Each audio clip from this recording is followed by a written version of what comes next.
Assalamualaikum warahmatullahi wabarakatuh. Alhamdulillahi rabbil alamin wassalatu wassalamu ala asyrafil anbiya'i wal mursalin Sayyidina Muhammad wa ala alihi washabbihi ajma'in. Allahumma salli ala Sayyidina Muhammad. Allahumma salli ala Sayyidina Muhammad. Allahumma salli ala Sayyidina Muhammad. InsyaAllah pada hari ini saya dan ahli kumpulan saya akan membentangkan tajuk presentation kami, iaitu hukum min sukun dan hukum min dan nun bersabdu. Okey, insyaAllah sebelum kami meneruskan pembentangan, izinkanlah saya mewakili kumpulan saya untuk memperkenalkan diri, iaitu kita tengok di slide yang pertama, iaitu saya Muhammad Muaz bin Khairul Zaman. Yang nombor 2 iaitu sahabat saya Muhammad Mukris bin Mukhtar. Nombor 3 sahabat saya Fakrul Fikri bin Abdul Halim. Nombor 4 sahabat saya juga Wan Muhammad Faiz bin Wan Abdul Razak. Dan nombor 5 Nur Aiman Syafiq bin Baharuddin. Dan nombor 6 Tengku Muhammad Arif bin Tuan Azhar. Okey, insyaAllah. Assalamualaikum warahmatullahi taala wabarakatuh. Nama saya Muhammad Mukris bin Mokhtar. Nombor matrik di 183108995. Baik, seterusnya kita masuk kepada tajuk kumpulan kami, iaitu seperti yang kita tahu, tajuk kumpulan kami iaitu hukum min sukun dan hukum mim dan nun bersabdu. Baik, pertama sekali kita akan masuk kepada hukum mim sukun. Baik kawan-kawan, mim sukun terbahagi kepada 3 bahagian, iaitu ada izhar syafawi, yang kedua ada ikhfa syafawi, dan yang ketiganya ada idgham mislain. Okey, tapi pada bahagian yang pertama ini saya akan menerangkan tentang izhar syafawi dahulu, dan yang selebihnya insya-Allah akan dibentangkan oleh sahabat-sahabat saya. Okey, seterusnya kita akan masuk kepada izhar syafawi. Okey, apa yang kita boleh tahu tentang izhar syafawi? Yang mana izhar syafawi ni apabila huruf mim sukun bertemu dengan huruf selain daripada ba dan mim, makna itu dinamakan izhar syafawi. Seperti kita tahu, huruf hijaiyah ada 28 huruf kan. Jadi 28 huruf itu ditolakkan kepada huruf ba dan mim, maknanya tinggallah 26. Maknanya 20 huruf yang 26 itu adalah tergolong dalam huruf izhar syafawi. Baik, maksud izhar syafawi ialah izhar kebibiran. Sebab dinamakan izhar syafawi kerana perimbangan dengan makhraj huruf mim yang keluar daripada 2 bibir. Baik, seterusnya kita sambung izhar syafawi. Seperti yang kita tahu tadi, bila huruf mim mati bertemu dengan salah satu daripada 26 huruf hijaiyah tadi, yang telah ditolak kepada huruf mim dan ba, maka bunyi dia tu diucapkan secara jelas. Poin dekat sini korang kena tahu, bila tajuk izhar syafawi saja, korang kena tag point kat sini, iaitu jelas, perkataan jelas disebutkan secara jelas. Kita tengok dalam slide itu, contohnya yang saya ada bagi 3 contoh, kau boleh tengok. Fi amwalihim haqq, fi amwa. Korang boleh baca ataupun boleh ikut saya bacaan. Okey, baca fi amwalihim haqq, fi amwa. Nampak? Ni disebutkan secara jelas, fi amwa. Okey, contoh yang kedua tu ka'amthali.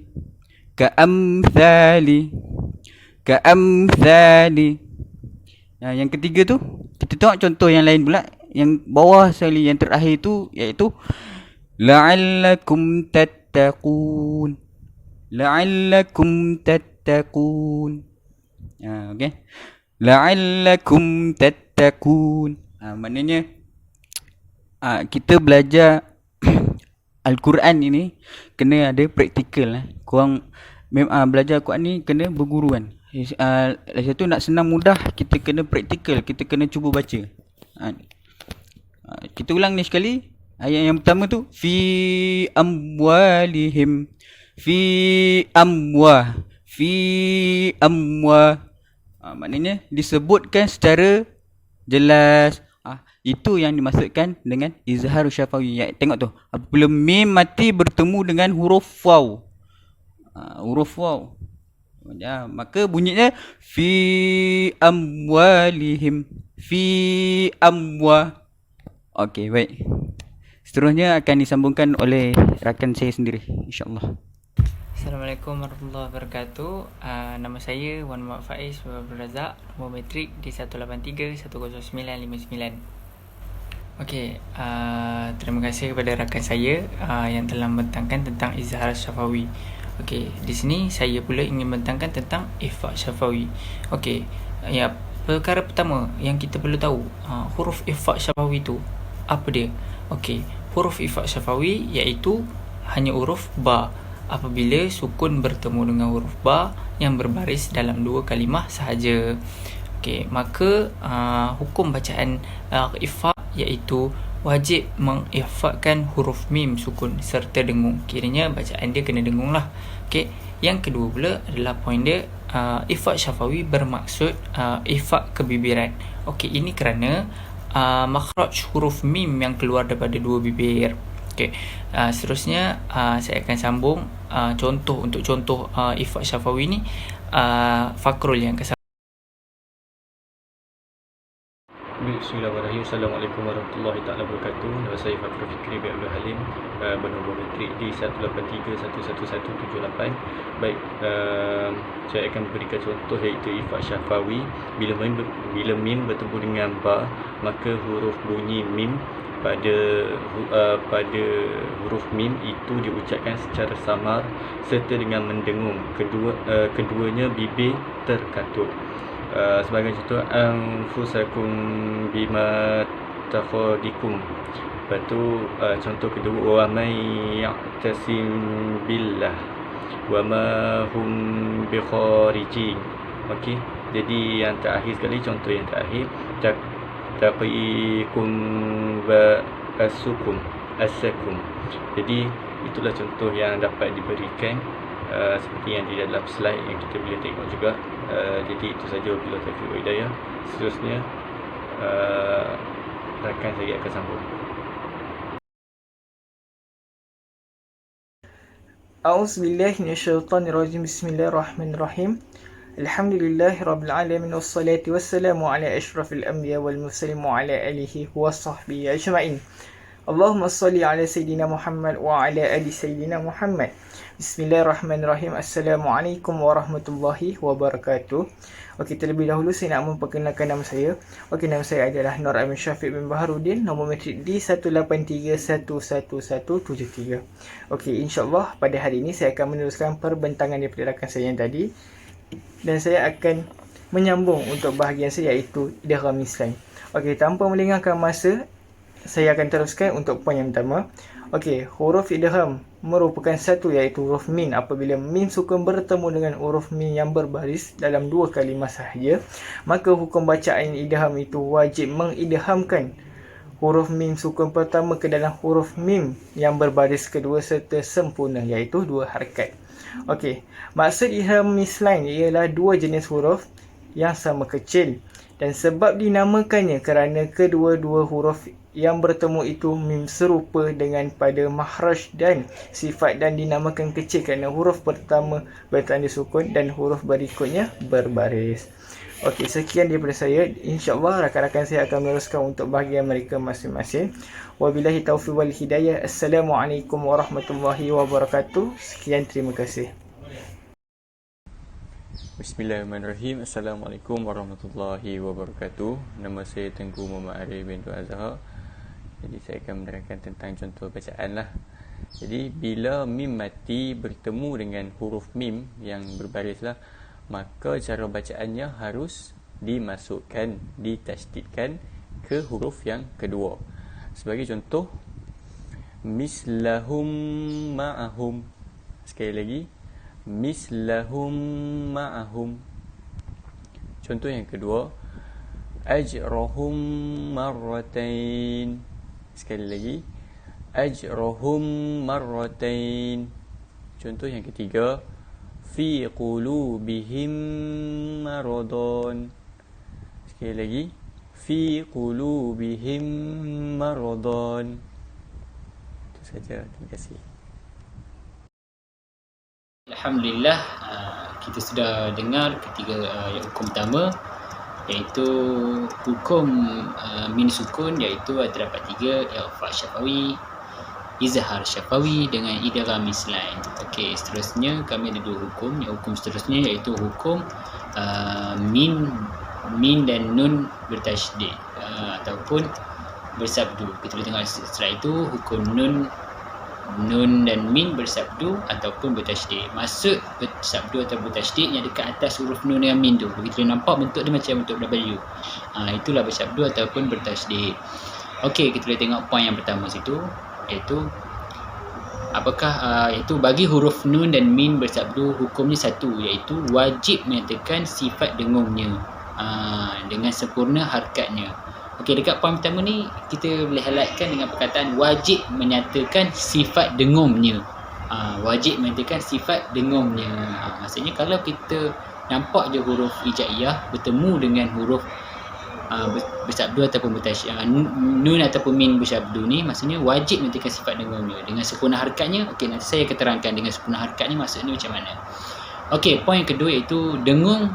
Maksud dengung ini, dengung menurut bahasa iaitu mengeluarkan bunyi melalui hidung ataupun suara lembut yang keluar daripada rongga hidung. Contohnya, kita boleh tengok dalam surah Baqarah.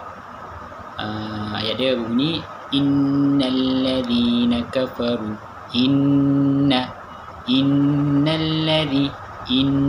nampak dia bunyi dia suara lembut je. Innalladzi amma yatasa'am amma inna wa minanna. Okey, kita teruskan poin seterusnya, iaitu dengung menurut istilah ilmu tajwid iaitu suara lembut dan sedapnya hanya berada pada nun dan min. Seperti contoh tadilah, kita tengok suara lembut dan agak bagi saya macam nampak sedap lah suara tu. Innalladzi wa minan nasi man yaqulu amanna. Okey, itu seterusnya itu makna dengung sempurna. Okey, apakah itu makna dengung sempurna? Iaitu sifat dengung disempurnakan dengan 2 harkat, sama ada bacaan yang disambung ataupun berhenti padanya, dan makhrajnya tetap tidak berpindah atau berubah. Maksudnya kat sini kita tengok dia 2 harkat. Kalau bacaan dengung ni 2 harkat, dan dia tak kisahlah kalau kita jumpa huruf nun ataupun mim bersabdu di permulaan ayat, pertengahan ayat. Kalau kita berjumpa pun dia tetap kena bacaan dengung kat situ. Macam contoh, Qul a'udzu birabbin nas. Qul a'udzu birabbin nas. Masuk ke itu kan. Malikin nas. Kat situ kalau kita tengok kat surah An-Nas tu, dekat nun tu ada tanda syaddu. Okey. Tapi ada pendapat ulama tajwid yang menyatakan kadar dengung tu gunah ni kan, iaitu huruf nun dan min ni bersabdu dipanjangkan sampai 3 harakat.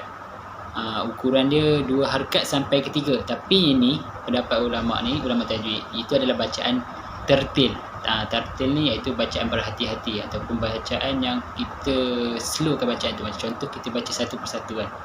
Macam contoh ayat surah Baqarah, boleh tengok dalam surah Baqarah ayat ke-8.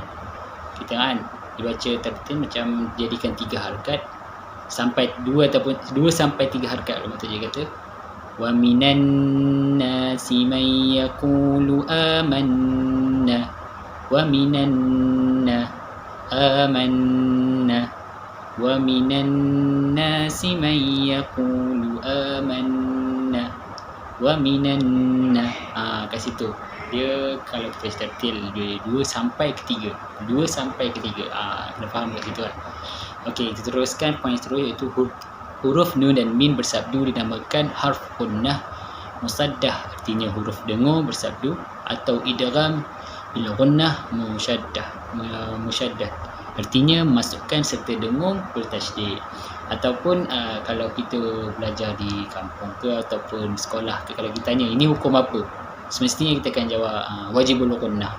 Standard kan. Kalau macam saya, kalau ustaz saya tanya apakah ini, saya akan jawab ini adalah wajibul gunnah, wajib dengung. Saya panggil macam-macam nama, tapi yang penting bacaan tu lah.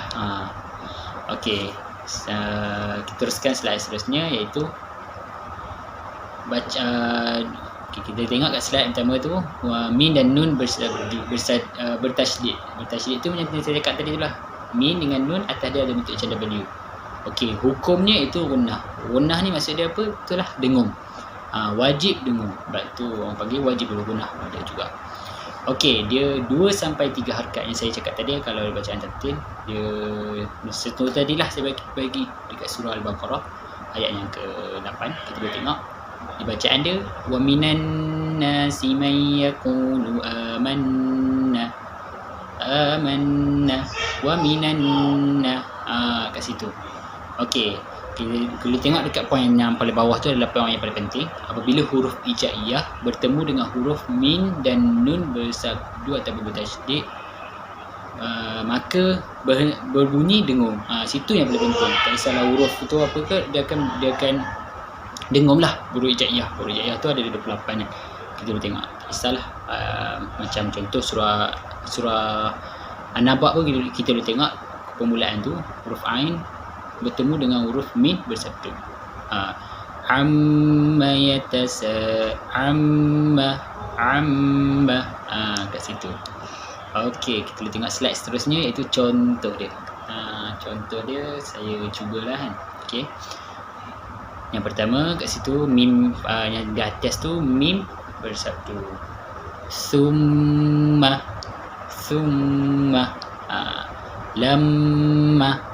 lamma amma al-jannah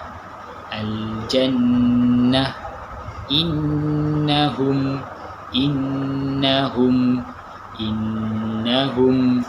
annas